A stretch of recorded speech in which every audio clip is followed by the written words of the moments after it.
Good morning everybody. स्वागत है आप सभी लोगों का online education channel exam register में। दोस्तों 7 बजे के इस इम्पोर्टेंट सेशन में हम लोग करंट अफेयर से जुड़े हुए सभी इम्पोर्टेंट टॉपिक्स को क्वेश्चंस के थ्रू डिस्कस करते हैं जो हमारे सभी गवर्नमेंट एग्जाम्स के लिए इम्पोर्टेंट होते हैं। तो आइए शुरू करते हैं हमारा आज का सेशन। आज का जो हमारा पहला क्वेश्चन है वो है राष्ट्रीय सौर गठबंधन का मुख्यालय कहाँ है। तो इसका सही आंसर हो जाएगा वो हमारा सी यानी कि गुरुग्राम के अंदर है। तो चलिए थोड़ा जान लेते हैं एक बार हमारा जो इंटरनेशनल सोलर अलायंस है उसके बारे में। ISA की बात करूँ तो मैं इसकी जो फाउंडेशन है वो हमारी पेरिस फ्रांस के अंदर हुई थी। जो हम लोगों का जो फ्रांस के अंदर जो हमारी COP होती है, कॉन्फ्रेंस ऑफ पार्टीज़ होती है एनवायरनमेंट को लेकर के, तो उसी के अंदर इसका डिसीजन लिया गया था। अगर मैं इसकी बात करूँ तो इसका पर्पज़ क्या है कि देखिए हमारे जो फॉसिल फ्यूल्स हैं वो हमारे लिमिटेड सोर्स के अंदर है, तो कुछ सालों के अंदर वो हमारे ख़त्म हो जाएंगे। दूसरा पोल्यूशन भी होता है, तो इसलिए हम लोगों का किसी दूसरे सोर्स के ऊपर ट्रांसफ़र होना बहुत ज़रूरी है, अल्टरनेटिव सोर्स का होना बहुत ज़रूरी है। तो सोलर एनर्जी हम लोगों के हमें पता है कि सूर्य से हमें बहुत सारी एनर्जी मिलती है जो कि फ्री ऑफ कॉस्ट होती है और अनलिमिटेड मात्रा में मिलती है और पोल्यूटेड भी नहीं होती है, जिससे पोल्यूशन भी नहीं होता है।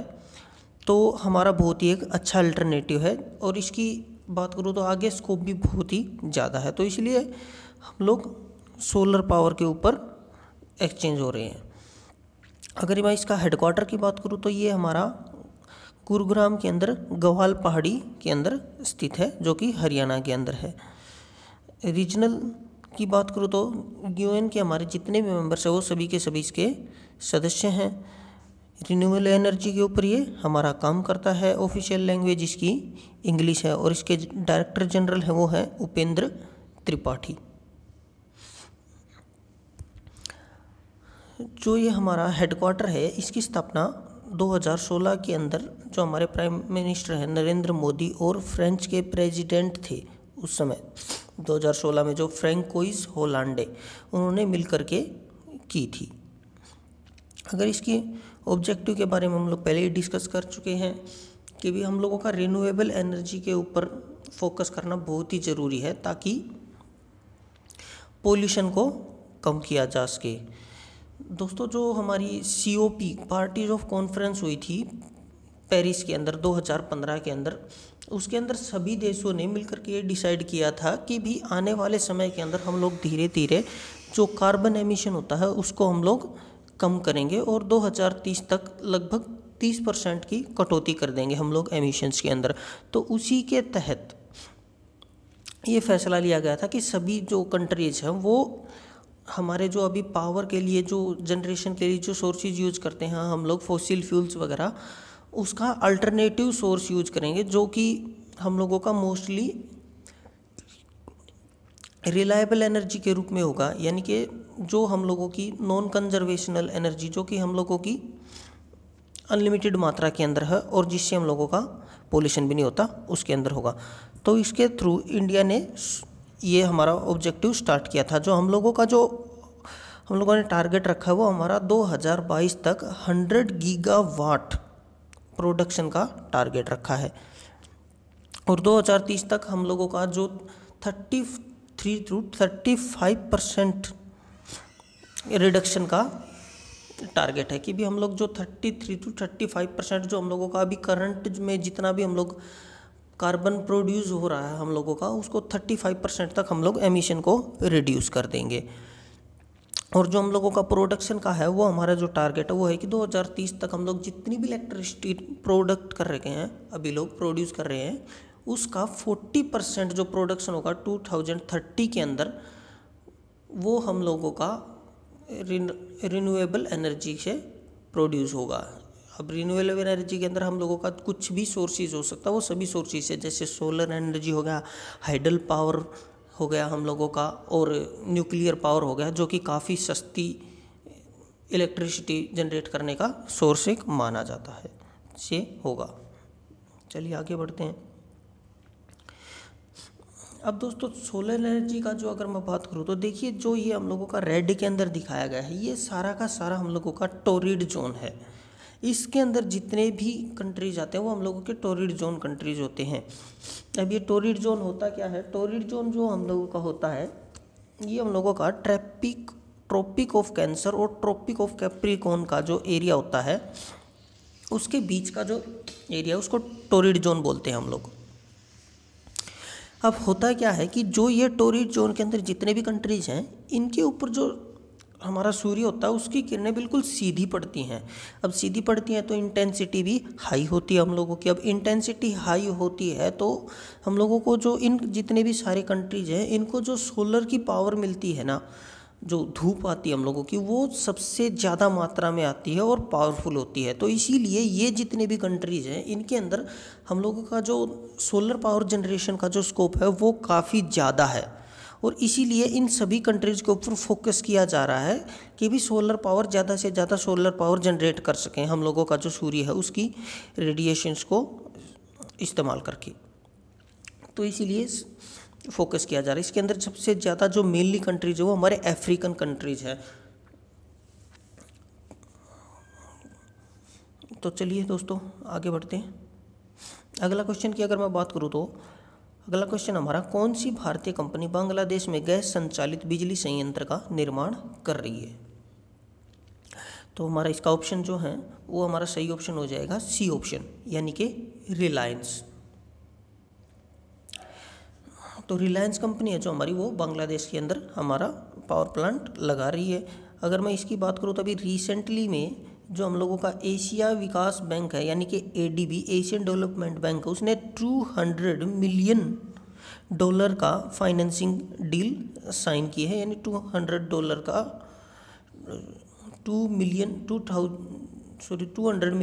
का जो फंडिंग है वो इसको दी है। जो हमारी जो ये रिलायंस कंपनी है बांग्लादेश के अंदर जो 718 मेगावाट का एक combined cycle gas fired power plant लगा रही है, यानी कि जो पावर प्लांट होगा उसके अंदर जो इलेक्ट्रिसिटी जनरेट होगी वो हम लोगों की जो नेचुरल गैस होती है उससे जनरेट की जाएगी। तो अब इसके अंदर मेन क्या है, देखो दोस्तों जो हम लोगों की गैस से जनरेट होगी तो इससे क्या होगा कि जो गैस होती है हम लोगों की नेचुरल गैस होती है वो कंप्लीटली बर्न हो जाती है और उससे पोल्यूशन भी कम होता है। तो ये काफ़ी अच्छा इनिशिएटिव है। अगर मैं इस प्लांट की बात करूँ तो ये हमारा जो प्लांट है वो ढाका के पास जो नारायणगंज जिला है उस नारायणगंज जिले के मेघना घाट के अंदर स्थित है। चलिए बढ़ते अगले हमारे क्वेश्चन की। और अगला क्वेश्चन है जो हमारा वो नए स्वास्थ्य सचिव के रूप में किसे नियुक्त किया गया है। तो जो नए हमारे स्वास्थ्य सचिव हैं अगर उनकी बात करूँ तो वो हमारे हैं राजेश भूषण जी। तो हमारा डी ऑप्शन सही हो जाएगा। चलिए एक बार जो बाकी के हमारे उनकी और बात कर ले। अगर मैं बात करूँ कि जो हमारे ए ऑप्शन की राजीव गाबा की, तो जो हमारे राजीव गाबा जी हैं वो हमारे अभी कैबिनेट सेक्रेटरी हैं जो कि होम मिनिस्ट्री के अंडर में आती हैं। दूसरे अगर मैं बात करूँ तो बी ऑप्शन है जो हमारा वो है अजय कुमार जी हैं जो हमारे डिफेंस सेक्रेटरी यानी कि रक्षा सचिव हैं। तीसरी अगर मैं बात करूँ तो हमारे हर्षवर्धन श्रृंगला जी वो हमारे अभी फॉरेन सचिव यानी कि विदेश सचिव हैं। तो चलिए आगे बढ़ते हैं। अगला जो हमारा क्वेश्चन है वो आईटीबीपी ने सरसों के तेल की आपूर्ति प्राप्त करने के लिए किस संगठन के साथ एक समझौता ज्ञापन पर हस्ताक्षर किए हैं। तो जो हमारा सही ऑप्शन हो जाएगा इसका, वो जो हमारा सही ऑप्शन है वो हमारा बी KVIC। तो चलिए अब थोड़ा एक बार इसके बारे में इंफॉर्मेशन जान लेते हैं कि KVIC और ITBP है क्या। ITBP की बात करूँ तो हम लोगों का जो एक पैरामिलिट्री फोर्सेस है हम दोस्तों, इसका अगर मैं मोटो की बात करूँ तो मोटो है हमारा दृढ़ता कर्म निष्ठा। अगर इसकी फॉर्मेशन की बात करूँ तो फॉर्मेशन इसकी 24 अक्टूबर 1962 को हुई थी। अभी करंट में इसके एम्प्लॉयज़ की बात करूँ तो लगभग 90,000 एम्प्लॉयज़ हैं इसके अंदर। गवर्नमेंट बॉडी की बात करूँ तो मिनिस्ट्री ऑफ होम अफेयर्स के थ्रू आती है। इसका हेडक्वार्टर न्यू दिल्ली के अंदर है। जो मिनिस्टर जो इसके लिए रिस्पॉन्सिबल है वो हमारे होम मिनिस्टर अमित शाह हैं। एजेंसी के एग्जीक्यूटिव की बात करूँ तो अभी इसके जो डायरेक्टर जनरल हैं जो ITBP के, वो हमारे SS देसवाल जी। चलिए अब बात करते हैं हमारा KYC के बारे में। KYC की अगर मैं बात करूँ तो इसका पूरा नाम है khadi and village industries commission, khadi और ग्रामोद्योग आयोग। दोस्तों ये जो हमारी इसका गठन था जो वो 1957 के अंदर संसद के अधिनियम के द्वारा किया गया था। जो ये हमारी खादी और ग्रामोद्योग है हम लोगों का, ये हमारा सूक्ष्म लघु और मध्यम उद्यम मंत्रालय के तहत आता है, यानी कि मीडियम स्मॉल माइक्रो एंटरप्राइजेस के थ्रू आता है, यानी कि MSME, मिनिस्ट्री ऑफ MSME के अंतर्गत आता है हम लोगों का। इसका जो मुख्य उद्देश्य है वो क्या है दोस्तों, कि जो हम लोगों के गांव के अंदर जितने भी उद्योग धंधे होते हैं या फिर जितने भी हम लोगों के जो सेल्फ हेल्प ग्रुप्स वगैरह होते हैं उनको हेल्प करना होता है, यानी कि रूरल इंफ्रास्ट्रक्चर से रिलेटेड, रूरल डेवलपमेंट से, और गांव के अंदर में जो जॉब अपॉर्चुनिटीज़ को क्रिएट करना होता है वो हमारा इसका मेन काम है। इसकी अगर मैं बात करूँ तो इसके हमारे जो मुख्य कार्यालय है वो मुंबई में है, और जबकि इसके 6 रीजनल कार्यालय हैं जो हमारे दिल्ली, भोपाल, बेंगलोर, कोलकाता, मुंबई और गुवाहाटी के अंदर है। ये हमारे सभी 28 स्टेट्स के अंदर काम करता है। चलिए आगे बढ़ते हैं। अगला क्वेश्चन है जो हमारा, उसकी बात करूँ तो एलन पार्कर का जो 76 वर्ष की आयु में निधन हो गया वो हमारे किस क्षेत्र से संबंधित थे। तो एलन पार्कर की मैं बात करूँ तो वो हमारे फिल्म निर्माता थे, यानी कि आपका सही ऑप्शन C हो जाएगा। अब एलन पार्कर की अगर मैं बात करूँ तो ये हमारे ब्रिटेन के नागरिक थे। चलिए आगे बढ़ते हैं। अगला क्वेश्चन है जो हमारा वो है बक्सा टाइगर रिजर्व किस राज्य में स्थित है। बक्सा टाइगर रिजर्व की अगर मैं बात करूँ तो ये हमारा पश्चिम बंगाल के अंदर स्थित है, तो हमारा D ऑप्शन सही हो जाएगा। चलिए एक बार थोड़ा अगला क्वेश्चन की ओर चलते हैं हम लोगों का। अगला जो क्वेश्चन है वो है हमारा कि अभी चीन की आधिकारिक भाषा कौन सी है। तो चीन की अगर मैं आधिकारिक भाषा की बात करूँ तो वो है हम लोगों की मैंडरीन, यानी कि आपका C ऑप्शन सही हो जाएगा। अब इस क्वेश्चन की अगर मैं बात करूँ तो यहाँ पर हम लोगों का जो क्वेश्चन आया वो क्यों आया है, क्योंकि जो हम लोगों का अभी रिसेंटली जो हम लोगों की मिनिस्ट्री ऑफ, जो हम लोगों की HRD मिनिस्ट्री है, जिसे कि हम लोगों ने एजुकेशन मिनिस्ट्री के अंदर तब्दील कर दिया, उसने जो हम लोगों की नेशनल एजुकेशन पॉलिसी आई थी 2020, उसके अंदर जो दिया गया था कि भी हम लोग सभी एजुकेशन जो भी लैंग्वेज चाहें उसको पढ़ा सकते हैं। तो उसके अंदर से हम लोगों का जो चाइनीज़ लैंग्वेज है, मैंडरीन है, उसको हटा दिया गया है कि भी करिकुलम के अंदर चाइनीज़ को नहीं लिया जाएगा। अब मुद्दा क्या है ये देखिए दोस्तों, सभी जानते हैं कि अभी जो हम लोगों को गलवान वैली के अंदर जो भी क्लैश हुआ था चाइना का, उसके बाद से हम लोग चाइना के ऊपर जो हम लोगों की डिपेंडेंसी है उसको धीरे धीरे कम कर रहे हैं और चाइना की तरफ से हम लोगों को हटा रहे हैं अपने जो भी फोकस है। तो उसी के थ्रू ये हम लोगों का रिटेलिएशन के अंदर किया जा रहा है। दूसरा हम लोगों का आत्मनिर्भर भारत के अंदर भी जो कहा जा रहा है उसके थ्रू भी हम लोग अपने सेल्फ डिपेंडेंसी को बढ़ा रहे हैं। अगर मैं बात करूँ हम लोगों की नेशनल एजुकेशन पॉलिसी की, तो हम लोग इसके बारे में पहले भी डिस्कस कर चुके हैं। चलिए एक बार थोड़ा इंपॉर्टेंट पॉइंट को फिर से देख लेते हैं। जो हम लोगों की नेशनल एजुकेशन पॉलिसी 2020 है, अभी उसको लागू किया गया, जो कि हम लोगों की स्कूल से कॉलेज लेवल तक को हम लोगों की कवर करेगी।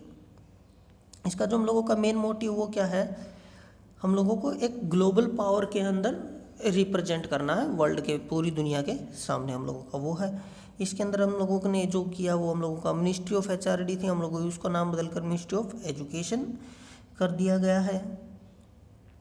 हम लोग जो बात करें, अगर हमारी जो पहली वाली पॉलिसीज़ की बात करें तो हम लोगों की 1968 के अंदर 1986 के अंदर पॉलिसीज़ लाई गई थी। अब इसके अंदर जो मेन जो हम लोगों ने चेंजेस किए हैं वो क्या हैं, की पॉइंट्स की हम लोगों की बात करें तो देखिए इसके अंदर हम लोगों ने जो एजुकेशन को है, स्कूलिंग एजुकेशन को हम लोगों ने 4 पार्ट्स के अंदर डिवाइड किया और 4 पार्ट्स के अंदर हम लोग जो स्किल है वो हम लोग डेवलप करेंगे। अगर फाउंडेशनल स्किल की बात करूँ तो उसके अंदर हम लोगों का जो multi level play activity based learning को रखा है। जो सेकंड जो हम लोगों की बात करूँ तो जो हम लोगों की प्राइमरी स्टेज है उसके अंदर हम लोगों ने प्ले, डिस्कवरी और एक्टिविटी बेस्ड और इंटरेक्टिव क्लासरूम लर्निंग के थ्रू हम लोग एजुकेट करेंगे चिल्ड्रंस को। और जो हम लोगों का मिडिल स्टेज है, मिडिल स्टेज के अंदर हम लोग जो एक्सपेरिमेंटल लर्निंग है, science, mathematics, art, social sciences के अंदर और ह्यूमैनिटी के अंदर जो हम लोगों की एक्सपेरिमेंटल लर्निंग होगी, यानी कि प्रैक्टिकल लर्निंग होगी पूरी तरह से हम लोगों की जो। और जो सेकेंडरी स्टेज हम लोगों की हायर स्टेज है उसके अंदर multi disciplinary study, greater critical thinking, flexibility और स्टूडेंट चॉइस ऑफ टॉपिक होगी। यानी कि हम लोगों की अभी जो चॉइसेस है वो टॉपिक चूज़ करने की, वो हम लोगों की उसको वाइड कर दिया है। अब स्टूडेंट कोई भी जो चाहे अल्टरनेटिव टॉपिक्स यूज़ करते हैं। अब ये थोड़ा दोस्तों किया क्यों गया है, ये हम लोगों का जो आर्ट्स साइंस के जो अंदर जो हम लोगों का काफ़ी जो ज़्यादा गैप आ गया है, उसको गैप को रिड्यूस करने के लिए किया गया है। अब इसके अंदर मेन हम लोगों का जो मोटिव क्या होगा वो है कि जो हम लोगों की स्कूलिंग के अंदर जो 12th क्लास तक की स्कूलिंग होगी उसके अंदर कम से कम उसको पूरा करते करते हम लोग हर स्टूडेंट के अंदर कम से कम एक स्किल को डेवलप करेंगे। लर्निंग प्लान की अगर मैं बात करूँ तो हम लोगों का देख सकते हैं आपके सामने दिया गया है कि भी जीडीपी को हम लोग बढ़ा करके, अब जीडीपी के अंदर जो इसका हिस्सा होगा वो हम लोगों का 6% का होगा, बजट एलोकेशन का हिस्सा। एक हम लोग सेपरेट टेक्नोलॉजी यूनिट को स्थापित करेंगे डिजिटल एजुकेशन रिसोर्सेज के लिए। हायर एजुकेशन के लिए हम लोगों की अगर मैं बात करूँ तो मेडिकल और लीगल कोर्सेज के लिए हम लोगों को छोड़ करके बाकी जितने भी हम लोगों के डिपार्टमेंट उन सबको हम लोग एक डिपार्टमेंट, सिंगल डिपार्टमेंट के अंडर लेकर के आएंगे, सिंगल अथॉरिटी के अंदर लेकर के आएंगे हम लोग। यूजी कोर्सेज को हम लोगों ने लगभग 3 की जगह 4 ईयर के कोर्सेज करने की हम लोगों की यहाँ पर बात चल रही है। और हम लोगों के पीजी कोर्सेज होंगे वो 1 या 2 ईयर्स के होंगे। एमफिल को हम लोगों ने कम्प्लीटली हटा दिया है इसमें करिकुलम से अंदर से। स्कूलिंग के अंदर मैं बात करूँ तो जो हम लोगों की क्लास 5 तक जो भी हम लोगों की लर्निंग होंगी या इंस्ट्रक्शंस होंगे वो मदर लैंग्वेज के अंदर होंगी। बोर्ड एग्जाम्स को ईजियर कर दिया गया है और रीडिज़ाइन किया जाएगा, जिससे कि हम लोग जो हम लोगों की एक तरह से कहूँ तो रट्टाफिकेशन नॉलेज है ना, उसकी बजाय हम लोग जो प्रैक्टिकल नॉलेज है, जो जेन्युइन नॉलेज है, उसके ऊपर बेस्ड होंगे जो हम लोगों के जो भी बोर्ड एग्जाम्स होंगे वो। लिटरेसी और न्यूमरेसी स्किल को हम लोग 2025 तक कवर कर लेंगे सभी के अंदर।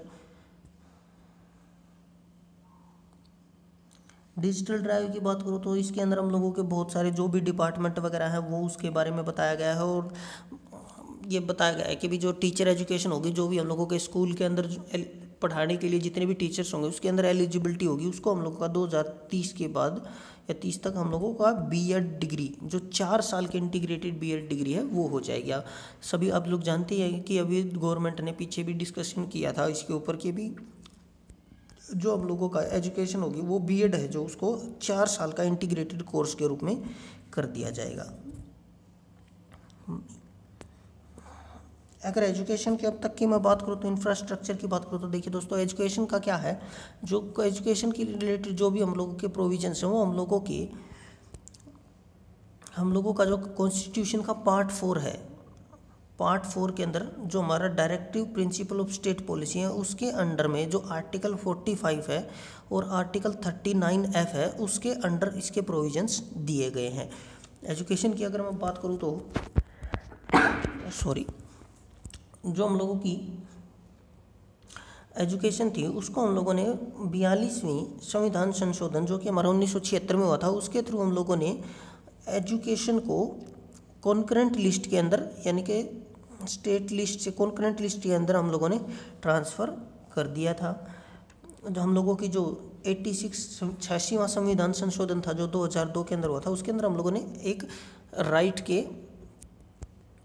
अंडर, यानी कि आर्टिकल 21A के अंदर एक फंडामेंटल राइट बना दिया गया था। उसके बाद हम लोगों का जो राइट टू एजुकेशन था वो 2009 के अंदर आया था, जिसके थ्रू सभी चिल्ड्रंस को 6 से 14 की एज के सभी बच्चों को एजुकेशन एक राइट बना दिया गया था, हम लोगों का कंपलसरी कर दिया गया था। अगर मैं गवर्नमेंट की जो स्कीम्स हैं वो बात करूँ तो जो एजुकेशन को बढ़ावा देने के लिए उन्होंने चलाई हुई हैं उसके अंदर हम लोगों का सर्व शिक्षा अभियान, मिड डे मील स्कीम जिसके अंदर गवर्नमेंट स्कूल्स के अंदर खाना दिया जाता है, नवोदय विद्यालय चलाए हैं, केंद्रीय विद्यालय भी चलाए गए हैं, और जो हम लोगों की जो नेशनल एजुकेशन पॉलिसी 1986 थी उसके थ्रू आईटी को भी इंक्लूड किया गया था एजुकेशन के अंदर। जो ये सारी की सारी स्कीमें ये गवर्नमेंट के द्वारा एजुकेशन को बढ़ावा देने के लिए, पार्टिसिपेशन को बढ़ावा देने के लिए शुरू की गई थी। अगला क्वेश्चन की बात करूँ तो परमाणु ऊर्जा संयंत्र शुरू करने वाला पहला अरब देश कौन सा है? तो अगर मैं बात करूँ पहला अरब देश जिसने न्यूक्लियर पावर प्लांट शुरू किया है, लगाया है, वो है हम लोगों का यूएई, यूनाइटेड अरब एमिरेट्स। तो यूएई ने जो हम लोगों का ये लगाया है प्लांट, ये हम लोगों का कहाँ पर लगाया है? ये हमारा बराका के अंदर लगाया है। बराका प्लांट है हम लोगों का। ये 2017 के अंदर इसका इनॉग्रेशन होता था, बस कुछ प्रॉब्लम्स के जरिए अब जा करके 2020 के अंदर हमारा स्टार्ट हुआ है। अगला क्वेश्चन की अगर मैं बात करूँ तो ये अगला जो हमारा क्वेश्चन है वो है राष्ट्रीय ध्वज को कौन डिजाइन किया है, किसने डिजाइन किया है? तो अगर मैं दोस्तों बात करूँ नेशनल फ्लैग की, जो हमारा नेशनल फ्लैग है उसको डिजाइन किया है किसने? वो हमें ऑप्शन है ए, यानी कि पिंगली वेंकैया। तो हमारा राष्ट्रीय ध्वज वो पिंगली वेंकैया ने डिज़ाइन किया है। तो हमारा जो नेशनल फ्लैग है उसके बारे में थोड़ा जान लेते हैं। नेशनल फ्लैग को, जो कि हम लोग तिरंगा के नाम से जानते हैं, बोलते हैं, वो हमारा नेशनल फ्लैग है। प्रोपोर्शन की बात करूँ तो इसके 2 और 3 प्रोपोर्शन है, यानी कि लेंथ और विड्थ की जो हम लोगों की रेशियो है। इसको 22 जुलाई 1947 को हमारा नेशनल फ्लैग को अडोप्ट किया गया था, अप्रूव किया गया था। इसके अंदर 3 कलर है हम लोगों के, ऊपर सैफ्रॉन है, केसरिया, बीच में सफ़ेद और नीचे हरा, और बीच में नेवी ब्लू कलर के अंदर हम लोगों का जो है वो अशोक चक्र दिया हुआ है। डिज़ाइन बाय पिंगली वेंकैया के द्वारा इसको डिज़ाइन किया गया था। विश्व स्तनपान दिवस 2020 का विषय क्या है? दोस्तों जो हम लोगों का 2020 का वर्ल्ड ब्रेस्ट फीडिंग डे था, वो हम लोगों का उसकी थीम पूछिए क्या थी? तो इसकी अगर मैं वर्ल्ड ब्रेस्ट फीडिंग डे की थीम की अगर मैं बात करूं तो वो थी हम लोगों की empowering parents enabling breast feeding. तो हमारा बी ऑप्शन सही हो जाएगा। अब वर्ल्ड ब्रेस्ट फीडिंग की अगर मैं बात करूं तो ये जो हम लोगों का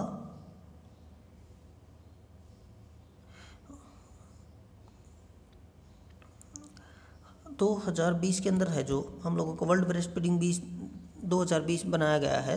तो ये दोस्तों देखिए, जो हम लोगों का वर्ल्ड ब्रेस्ट फीडिंग डे है वो 1 से 7 अगस्त को हर साल सेलिब्रेट किया जाता है, जिसके अंदर हम लोग ब्रेस्ट फीडिंग को, बच्चों की इम्यूनिटी को इम्प्रूव करने के लिए, अवेयरनेस के लिए ये हम लोगों का चला गया था। इसकी स्कीम 2020 की अगर मैं बात करूँ तो वो हमारी support breast feeding for a healthier planet,